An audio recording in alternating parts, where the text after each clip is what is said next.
BJP జిల్లా అధ్యక్షులు గంటా రవికుమార్ వరంగల్ జిల్లా భారతీయ జనతా పార్టీ ఆధ్వర్యంలో కిల వరంగల్లోని కాకతీయ కళాతోరణం దగ్గర నిరసన కార్యక్రమంలో పాల్గొని రాష్ట్ర ప్రభుత్వం మీద నిప్పులు చెరిగిన గంటా రవికుమార్ తెలంగాణలో కొత్తగా కొలువు తీరిన కాంగ్రెస్ ప్రభుత్వం ప్రజా సమస్యలు, విద్యార్థులు, నిరుద్యోగులవి, రైతుల సమస్యలు గాలికి వదిలేసి తెలంగాణ రాజముద్ర నుండి కాకతీయ కళాతోరణం తొలగించాలని చేస్తున్న రాష్ట్ర ప్రభుత్వ కుట్రను తీవ్రంగా ఖండిస్తున్నాం. రాష్ట్ర ప్రభుత్వం వెంటనే నూతన రాజముద్రను ప్రవేశపెట్టడం ఆపివేయాలి, లేదంటే ప్రజాగ్రహంకి గురి కావడం జరుగుతుంది.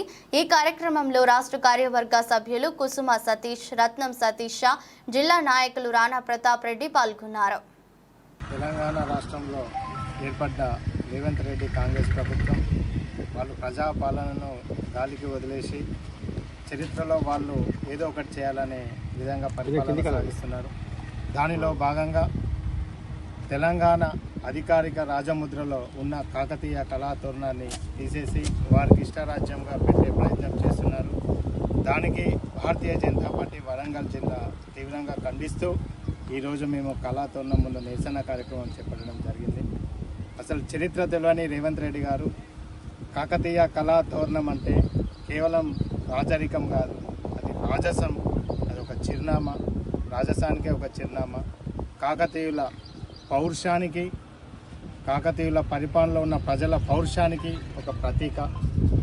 ఈరోజు కాకతీయ కళాతోరణము అంటే ఓన్లీ శిల్పకళనే కాదు, ఆ శిల్పకళలో దాగి ఉన్న ఎన్నో విశేషాలు ఒక ప్రజా పాలన ఏ విధంగా చేయాలనేది తెలియజేస్తుంది.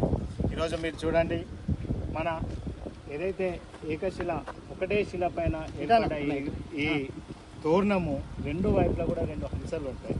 ఈ రెండు హంసలు కూడా పరిపాలనకు, పారదర్శకతకు, కాకతీయుల జవాబుదారీతనానికి ఇవి నిదర్శనం. అదేవిధంగా ఈ రెండు వైపులా కూడా మనకు ముసళ్ళు ఎక్కడ ఉంటాయి? ఎక్కడైతే జలకళ ఎక్కువ ఉంటుందో. కాకతీయుల పరిపాలనలో 40,000 చెరువులను, గొలుసుకట్టు చెరువులను చేయడం వల్ల కాకతీయ సామ్రాజ్యం మొత్తం కూడా జలకళతో ఉట్టినవి. అందులో ముసళ్ళు ఇది ప్రతీక. అదేవిధంగా ఇక్కడ ఉన్న ఈ గొలుసులు ఏవైతే ఈ వజ్ర వైడూర్యాలు కాకతీయుల కాలంలో మనం ఇక్కడ రోడ్లపై పోసి రత్నాలుగా ప్రజలు బంగారాన్ని కూడా మనం ఈ కిల వరంగల్ చుట్టుప్రక్కల కూడా ముస్లింలు దాడులు చేసినప్పుడు ఆ వైడూర్యాలన్నీ కూడా మనం భూమిలో పాతి పెట్టినామని లెక్కపించాలనే చరిత్ర కూడా ఉంది. అంటే వాళ్ళు అదేవిధంగా ఇక్కడ కుబేర్లు ఉంటారు ఇద్దరు. మనకు ఈ హంస కింద కూడా 2 కుబేర్లు ఉంటారు. ఈ కుబేర్లు ఉండే దాని యొక్క ఉదాహరణ ఏంటంటే ఆర్థిక పరిపుష్టత. ఫైనాన్షియల్గా కాకతీయ సామ్రాజ్యం ఎంత పరిపుష్టత ఉందో తెలియజేయడం కోసం ఇక్కడ ఇరువైపులా కూడా మనకు కుబేర్లు ఉన్నారు. అదేవిధంగా మత్స్య సంపద, ఇక్కడ 2 చేపలు ఉంటాయి. ఈ చేపల కింద చేపలతోని జల సంపద ఉన్నాయి కాబట్టి మత్స్య సంపదతోని ప్రజలు పాడి పరిశ్రమలు, అదేవిధంగా పాడి పంటలు, అదేవిధంగా గో సంపదతో కూడుకున్న ఒక సామ్రాజ్యానికి ఇది కాకతీయ సామ్రాజ్యం ప్రతీక. దాంతోపాటు మనకు గొలుసులు లెక్క అన్ని చిన్న చిన్న డాట్స్తో ఉంటాయి. అవి ఏంటి అంటే 400 చెరువులు, గొలుసు కట్టు చెరువులు. ఒక చెరువులో వర్షాకాలంలో నీళ్ళు ఎక్కువైపోతే మళ్ళీ దాని పరివార ప్రాంతం ఇంకో చెరువులో కూడా నిండే సాంకేతికత అప్పుడే ఉంది. అట్లా కాకతీయ సామ్రాజ్యం మొత్తం కూడా గొలుసు చెరువులతోని జలకళ ఉట్టిపడింది, శిల్పకళ ఉట్టిపడింది. అలాంటి శిల్పకళలో ఉదాహరణ రామప్ప. ఈరోజు నరేంద్ర మోడీ గారు ఆ శిల్పకళను ప్రపంచానికి తెలియజేయాలని చెప్పేసి ఇక్కడ కాకతీయుల శిల్పకళకు యునెస్కో అవార్డుని గుర్తించడానికి తీసుకొచ్చిన కృషి మనం మరవలేంది.